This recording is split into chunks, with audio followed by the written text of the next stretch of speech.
You've put your blood, sweat, and tears into creating a storefront that lights you up, serves your clients well, and contributes significantly to the community you love. You are my hero, and I affectionately call you a rebel woman. Hey there, my name is Melissa Rose, a brick-and-mortar business owner with a handful of kiddos and a few passion projects that I head up like this one. I'm also your visibility coach and consultant for a service-based business like yours. I'm passionate about helping small business owners thrive in their community and become the only option in town for their industry. In this podcast, we're going to share the nitty-gritty of running a successful brick-and-mortar business by sharing stories, talking strategies, and learning practical tips to run a kick-ass business. Ready to be inspired, empowered, and equipped to create the small business of your dreams? Let's get real. Hello, welcome to the Brick-and-Mortar Visibility Podcast. Today's episode is going to be juicy and meaty and all the good things, and I am super psyched about it. Before we dive in, though, first of all, I am a bit congested because, let's be real, it is glorious in Wisconsin where I live, and I was in my garden all weekend starting to talk to my daffodils and my other plants that are coming up so beautifully, and the ramifications or repercussions of the weekend is that Ms. Melissa Rose has the Kleenex box right next to me. So welcome. If you are brand new here, we talk all things SEO, mindset, running a brick and mortar. And today we are going to really dive in to making sure what you're doing right now is working for you going forward. And I'm really excited about this because this came to me on my walk this morning. It hit me over the head with what I need to do in my business because let's be real, as business owners, we have a lot of things on our plate. We have a lot of things on our to-do list, and all of them at times feel urgent. The hardest thing I have, y'all, is trying to just strip away what truly is important, because there are days where you're like, that has to get done, that has to get done. Oh, and never mind being a mom and parent. Obviously, same thing, partner, running a household, all that, on top of managing a team, doing all the things that run your brick and mortar. Okay, so today's going to be a little bit juicy and lovely, and I'm excited for you guys to listen. Before we dive in, though, your PSA is to go grab your social media post from last week and bring it on over to your Google Business Profile. If you don't know what I mean by that, please go grab my Google Business Profile workshop, completely free. It's about 35 minutes long. You can speed me up. But what this does is help you optimize your Google Business Profile so that you are starting the foundational job of great SEO. All right. And if you have been using it and taking advantage of it, you should see a bump in your SEO just simply by optimizing your Google Business Profile. All right. This is the very basic step in SEO optimization, and I walk you through exactly what you do, how to do it, what to say, where to do all the things, and little tricks behind the scenes as well. So go grab that workshop, completely free. And if after watching that workshop you're like, okay, that makes sense, Melissa, I like it, I like what you have to say, I just don't want to do it, click a 20-minute call with me and we can chit-chat and see if working together is right for you. All right? If you are a health and wellness provider, I have some great opportunities for you, so listen up.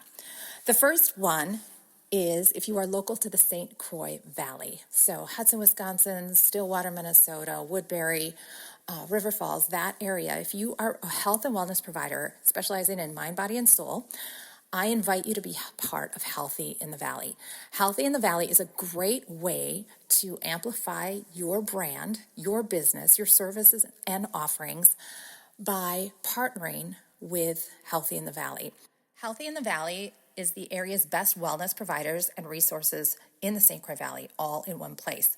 And our mission for Healthy in the Valley is to encourage and empower our community to make choices about their health and wellness that support them and the local businesses around them, so the entire community can thrive.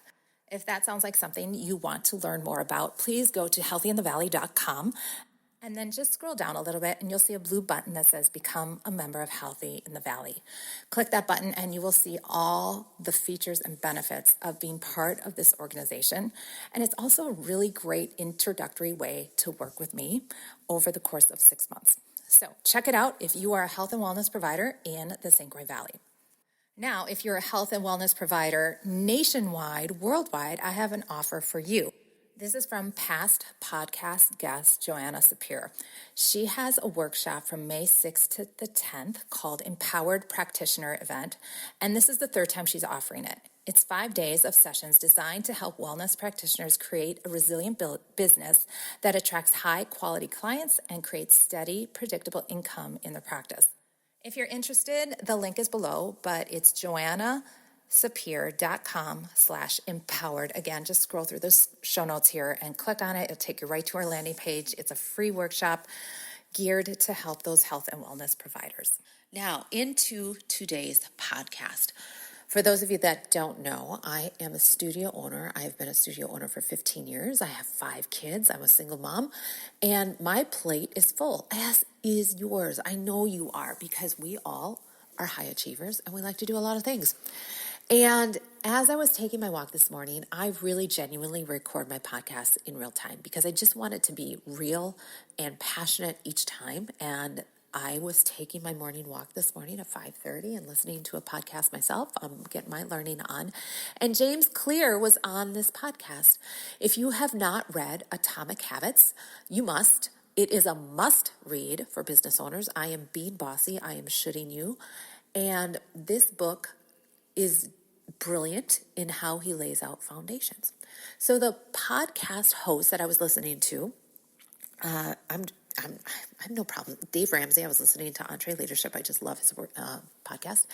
And he said, so James Clear, how do you help business owners who are doing all the things, juggling all the things, and every day seems different? How do you help them prioritize habits and creating good habits? And James Clear came back and said, I would ask them, what habit are you doing that is propelling you for your future self? Or in other words, what's going to help work for you now and in the future? And I just went ding, ding, ding, ding, ding, ding. This is why I am so passionate about SEO. And we are going to get into the reasons why. All right. So number 1, long-term visibility. So many of you, because all of you, not all of you, but so many of you say, hey, Miss Melissa, do you do social media? I need help with my social media. And yes, I do it. I just cringe if you are not doing SEO first, because social media, you will have you have your people, you have your page, you have your Facebook page. I heard this stat from a brick-and-mortar business marketing person.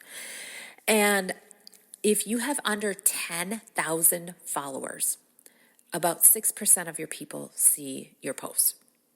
If you have over 10,000 followers, that number drops down to about 3%. Okay? 3%. All right. And in order to run ads through Facebook, you need to be posting every day just to help Facebook know exactly who you're talking to. And yes, you can go behind with Ads Manager, but they want you posting every day. And that is just a hamster wheel. It's a hamster wheel of creating content that engages visually, copywriting, all the things. And it is just a nonstop hamster wheel.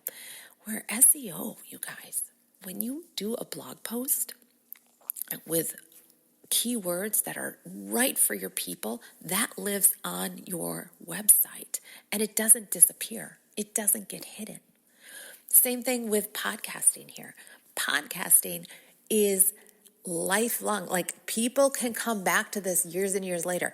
You could scroll back forever and ever and ever in your social, but no, people don't do that. They're going to go to your website. They're going to go to a place that makes sense to find history. And that's why your SEO, your blogs are so important, because long-term visibility. This also ensures that your future customers are finding you organically over time. I just had a new customer walk in my doors last week. And I, as always, say, who told you about us? Not what or how. Who told you about us? And she kind of paused and looked at me and she goes, well, I Googled you and you came up first for class. And I just smiled and said, okay, thank you. And then I document that. You guys, it has been Google for the past 50 clients. People just aren't talking to each other anymore. They're not coming in my doors because of the Instagram post I did. They're coming in my doors because they Googled me, because they wanted and needed my services. And that is because I have been super consistent at my SEO, making sure my keywords are the keywords that they are searching for. Which brings me into number 2, your targeted audience. All right, so SEO allows you a target specific keywords. So like I did with that studio, she was searching adult tap classes. Boom, I come up first. I dominate adult dance classes anywhere. I am a top rated dance studio in the Twin Cities area, and I am in Wisconsin, Western Wisconsin. And adult dance classes is where I dominate. I get so many people coming to my studio, my little studio in Hudson, Wisconsin, from across the river from Minnesota, because we dominate that keyword. And it's just been intentional to draw and pull people in. And that is what you have. So you have the ability to really target what you want coming in your doors by using those keywords in your descriptions of your products and services, and also in your blogs. Yes, can you do this on social media? Absolutely. You can do ads and target people in groups and in neighborhoods and in demographics, age, and what they make, and if they're parents and not. Yes, you can do it, and I do that. However, I am trusting a third party, Facebook, to put it out to those people and hope that those people click on it, and then maybe hope that they give me their information, and then maybe hope that they finally walk in the door and try a class. That is so much hoping and money and time. Where if I really am dialed in on my blogs and my content and the way I word my content so that I'm wording it exactly how my people are searching for it, when they want it, it shows up, it's in their face, it makes sense to them, it's clear, and they walk in my doors because they wanted it and they needed it now. That's exactly what happens, you guys. When they want your services, they want it now. They don't want to go see it in an ad, and they're like, oh yeah, think about that, and 2 years later. All right? So that is why getting your target market, knowing exactly who you are and who you talk to and who your people are, and speaking the words that they speak, makes so much sense for your SEO, and making sure that's implemented within your blog posts. And I always say blog posts because we need to be updating our website at least once a month, if not twice. Blogs are the easiest way to do that, but also within the copy and the description. My number 3 point, trust and credibility. You guys, so much energy is wasted on how many likes, how much engagement you got on social. It means nothing. It means absolutely nothing, because here's the deal. I have to laugh. I get caught up in it as well. It's very easy. The comparison game, oh my gosh, it sucks. And with my brick-and-mortar consulting agency, if you look at my brick-and-mortar likes, follows, it's crickets. It's like, really? 1, 2. Thank you, Susie Q, for liking my post. But you guys, so many people watch your stuff without applauding you, all right? So that's on social. And that can really be a brain, I'm not going to say it, but it's a mind blank, all right?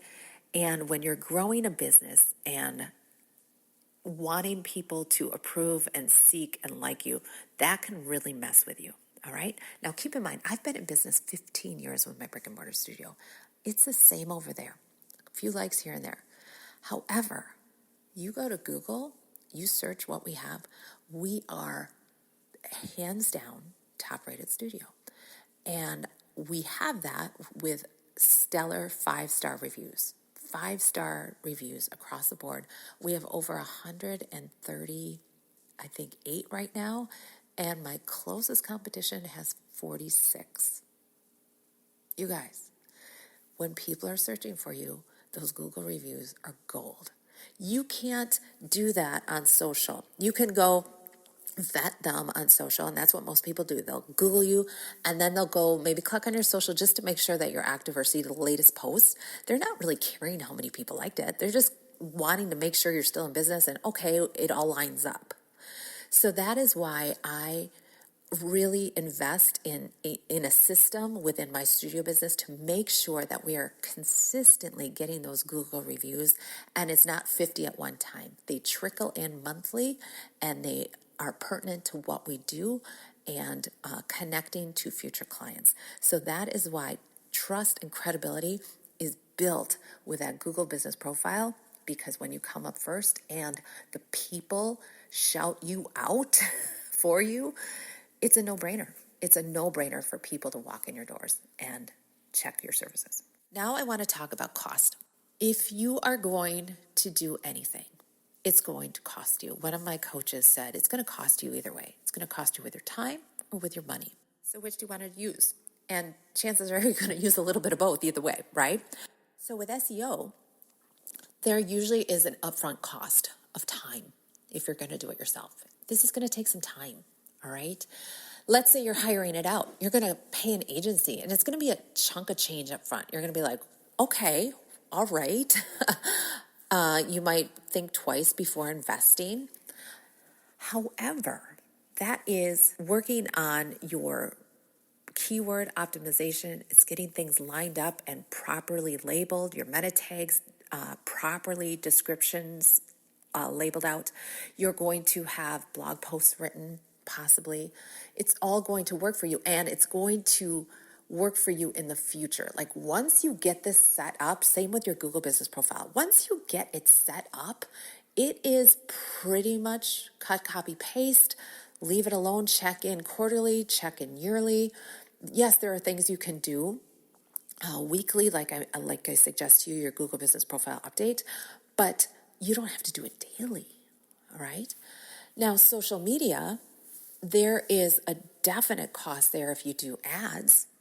And yes, they can produce results, but it usually requires a huge financial investment to maintain that visibility from the competition. So although SEO requires upfront effort and potentially ongoing optimization, it can provide a huge return on investment over time. And that's why I call it the compound effect of SEO. Because the blog posts that I've written years ago still come up and still are pertinent to searches that people have. For example, a birthday party. If people want to have a birthday party, they'll search places to hold a birthday party in Hudson, Wisconsin, and we come up first. That blog post was written years ago. All right, your social posts don't perform like that. And that is why another reason your SEO is so important. Which finally brings me to number 5, evergreen content. I brought up the birthday party. There's other things that we have done, master classes. We have talked about the facility. That is all evergreen content. It's not necessarily changing day to day. So with your products and with your services, you can write a blog post on your top performing service or your most profitable service that you want to get more out, more people in the doors and using the product or service. And that is a blog post that is evergreen, that comes up. Those best blog posts are people's questions. Marcus Sheridan is the author of They Ask, You Answer. And anytime somebody asks you a question, if you have heard it multiple times, that is a blog post for you that you need to write and create and optimize so that it is working for you and you don't have to answer that question over and over and over. It will come up and you can point people to that direction. You can put it in your email newsletter. You can regurgitate it every year and tweak it and update it. And I talk about that with different tools and tips in writing blog posts. But your content becomes evergreen. I use the word duplicatable in quotes. People are seeing it over and over and over in different ways at different times. And you did the work a year ago, 2 years ago, 5 years ago, like that birthday post. Like that was years ago when I first started doing blogs. And it comes up first when people ask about birthday parties in Hudson, Wisconsin. So how cool is that? The work I did 5 years ago is still working for me. And that's what we want here. We want this for you. That's a whole point of SEO, is that yes, you put some time and energy into it, but then it works for you. And the longer you stay in business, the more it's going to work for you, because you have that longevity, the word of mouth, the brand recognition. There's nothing better than having a brand. When people know your brand, but they don't know you, they've never experienced your services, but they just know, oh yeah, the dancing house in town, you got to take your kids there. Or, oh, if you want to learn how to dance, go to the dancing house. They've never danced with me. They've never taken class with me, but they just know because of the brand recognition within the community. And that is what great SEO can do for you. I know what it's like to be a business owner. I know all the things that we have to do. Mondays are my marketing day, and I have a few businesses that I juggle that I have to promote, keep in front of people. I know it's a lot. And then many of you are in the same boat. We're passionate. We have lots of things in our minds and in our hands that we have to do. And I want you just to think about what you are doing today. Can this be work that is compounding over time, just as you do your finances? Can this compound over time? Is the work I'm doing today going to help me tomorrow and in the future and maybe years from now? And that is why SEO for me is the answer for your business. All right, my brick and mortar business owner, and those of you that don't have a storefront yet, but your goals are to have a storefront, to hang that shingle and have your brand out in the public to serve your community well. You are my hero. You get up, you create something great, and the market says you are needed, you are valued, you are wanted. And I want you to be the only option in town by making sure people can find you, like you, and trust you faster than your competition. Competition is good, but I want you to be the only option in town. Have a great week, everybody. If you like the podcast, please like, follow, do all the things. Share it with your besties. Share it on your stories. Tag me so that I can shout you out. And if you really enjoyed it, I would be so honored if you left an honest rating and review on your favorite platform that you are listening. It means the world to me, and it helps this show get out to more people. Thank you so much. Have a great week. We will see you here, same time, same place next week. Peace. Bye-bye.